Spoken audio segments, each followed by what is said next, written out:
तो यहाँ पे आ रहा है what do you understand by half life of a radioactive element. Page 180 half life की डेफिनेशन आप करेंगे। इसके बाद एग्जांपल मौजूद है रेडियम की, वो आप करेंगे। इसके बाद ग्राफ मौजूद है, वो भी आप करेंगे। वो डिके प्रोसेस है। ग्राफ में हॉरिजेंटली क्या है, वर्टिकली क्या लिया गया है, डिके ईयर, ठीक है, सालों का जो एक ग्राफ बनाया हुआ है वो हॉरिजेंटल में लिया गया और टाइम को आपकी जो हाफ लाइफ को वो वर्टिकली लिया गया है। इसके बाद आप एक फार्मूला आ रहा है 181 पेज पे, वो आप शामिल करेंगे एन वाला, n is equal to N naught, ठीक है।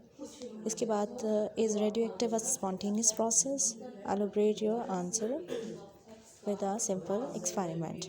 आपने simple experiment page 176 topic 18.2 nature and radioactivity में मैरी क्यूरी का पढ़ा है, आप उसको शामिल करेंगे। और ये कहाँ तक जाएगा, नेचर रेडियो एक्टिव की डेफिनेशन को शामिल करते हुए आप एक्सपेरिमेंट, यानी वो जो अल्फ़ा बीटा एंड गामा का एक्सपेरिमेंट है वो पेज 177 तक जाएगा। वहाँ तक आप लिखेंगे, ग्राफ बनता है, ठीक है, एक पूरा पैराग्राफ। और उसकी अगर आपने डायग्राम बना ली तो बहुत अच्छा हो जाएगा, ठीक है। वो डायग्राम भी साथ में ही आपको पेज नंबर 177 पे फर्स्ट डायग्राम है। 18.9 what is meant by background radiation. Background radiation का एक टॉपिक है जिसमें सोर्स भी बताए गए हैं कि कहाँ से बैकग्राउंड रेडिएशन रिलीज़ होती है और बैकग्राउंड रेडिएशंस क्या होती है। पेज आपके पास टॉपिक 18.3 है बुक का। Describe two uses of radio isotopes in medicines.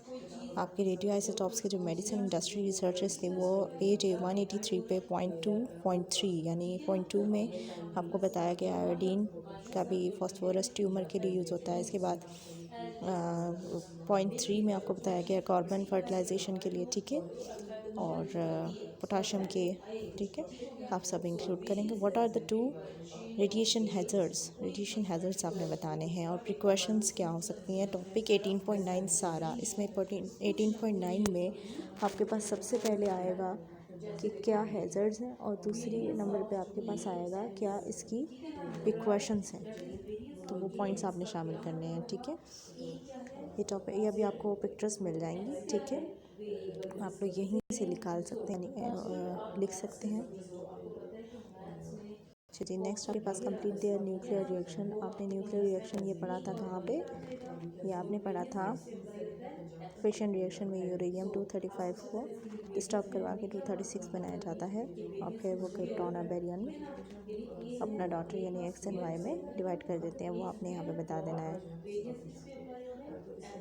Nuclear fusion reaction is most reliable sustainable source of energy than nuclear fission. Yes, क्योंकि ऐसा है, क्योंकि हमें जो सन से लाइट में जो मिल रही है हीट की फॉर्म में, ठीक है, ये हीट मिल रही है लाइट की फॉर्म में, जो भी आप कह सकते हैं, तो वो रेज़ हैं, वो रेडिएशंस हैं, वो कब निकल रही हैं, जब फ्यूजन रिएक्शन हो रहा है परफॉर्म ऑन द सन, ठीक है।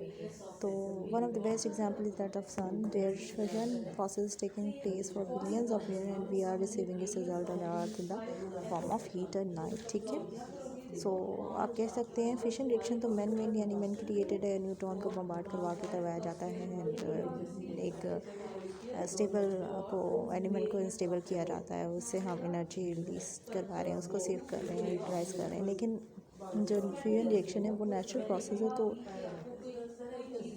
आप ये कह सकते हैं यस, जस्टिफाई दिस स्टेटमेंट, तो आप जस्टिफाई कर दीजिएगा। Nitrogen nuclide N14 decay to become an oxygen, ठीक है जी, ये बीटा डिके हो रहा है, इलेक्ट्रॉन रिलीज हो रहा है, energy, lot of energy release हो रही है, ठीक है। डिटरमाइन, तो आपको पता चला नाइट्रोजन अंडरगो बीटा रिएक्शन, ठीक है, beta decay. Determine which of these radioactive decay process are possible. सबसे पहला तो आप देख रहे हैं हीलियम रिलीज़ हो रहा है तो अल्फ़ा डिके है, सेकंड भी अल्फ़ा डिके है, पर थर्ड में बीटा डिके है और फोर्थ भी बीटा डिके है। तो आप डिकेज बता देंगे, ठीक है। थैंक यू जी, अल्लाह हाफ़िज़।